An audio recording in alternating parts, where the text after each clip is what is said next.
खबर है गरियाबंद जिले से, जहां करंट की चपेट में आने से एक जंगली हाथी की दर्दनाक मौत हो गई। मामला मैनपुर मुख्यालय से लगभग 13 किलोमीटर दूर वन परिक्षेत्र धवलपुर के पारा गांव का है, जहां अपने दल के साथ विचरण कर रहे एक जंगली हाथी जमीन से महज 2 मीटर ऊंचाई पर झूल रहे 11 केवी के तार के चपेट में आ गया और मौके पर ही उसने दम तोड़ दिया। घटना की जानकारी मिलते ही वन विभाग के अफसर विशेषज्ञ डॉक्टरों के साथ मौके पर पहुंचे और हाथी के शव का पोस्टमार्टम कराकर बड़े ही सम्मान के साथ अंतिम संस्कार भी कराया। मामले की जानकारी देते हुए गरियाबंद के वन मंडलाधिकारी मयंक अग्रवाल ने बताया कि 3 दिन पूर्व उड़ीसा सीमा से होते हुए हाथियों का दल यहां आया हुआ था और रात में करीब 20 से 25 हाथियों का झुंड पारा गांव के खेत में विचरण कर रहे थे। तभी खेत में 11 केवी की लाइन की तार काफी नीचे लटक रहा था, जिसके चपेट में आने से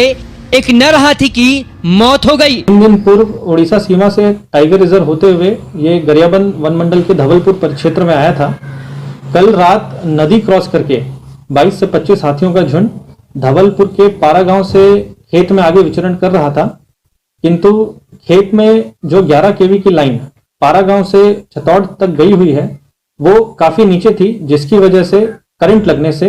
नर हाथी की मृत्यु हो गई। इस चीज को संज्ञान में लिया जाएगा कि किसकी गलती की वजह से वो जो 11 केवी की लाइन है वो इतनी नीचे थी। बड़ी हैरानी की बात है कि अब घटना के बाद विद्युत विभाग मैनपुर के अधिकारी अब सवालों से और इस पूरे मामले से बचने का प्रयास कर रहे हैं, क्योंकि वन मंडलाधिकारी मयंक अग्रवाल ने यह साफ कहा है कि 11 केवी का लाइन जमीन से काफी नीचे लटक रहा था, जिसके वजह से एक हाथी की मौत हो गई। तो दूसरी ओर विद्युत विभाग मैनपुर के एई वी के तिवारी ने अपने सफाई देते हुए कहा कि हाथियों ने ही स्ट्रे या फिर जो भी कहते हैं उसे झटका मारकर गिरा दिया, तब तार नीचे आ गया, जिसकी वजह से वह चपेट में आ गया। ऐसा थोड़ा विद्युत का तार बहुत नीचे आ गया था। नहीं, वो क्या है, स्टे हाथी लोग जो रात को आए थे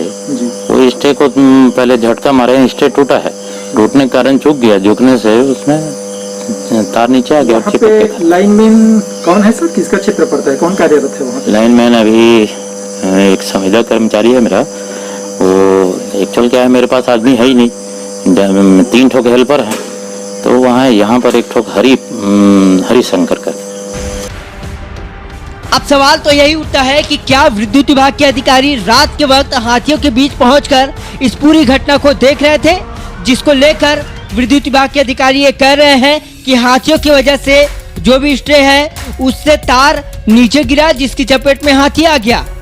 तो क्या रात के वक्त अधिकारी वहां मौजूद थे, और मौजूद थे तो क्या उनको यह सब चीज दिखाई दिया, या फिर विद्युत विभाग अपने आप को इस पूरे मामले से बचाने के लिए ही यह सब चीज कह रहा है? बहरहाल यह पूरा मामला जांच का विषय है। बहरहाल गरियाबंद वन मंडला के अधिकारी मयंक अग्रवाल ने यह साफ कहा है कि इस पूरे मामले की गंभीरता से वे जांच कर रहे हैं और जिसकी भी इसमें लापरवाही होगी उसके खिलाफ उचित कार्रवाई किया जाएगा।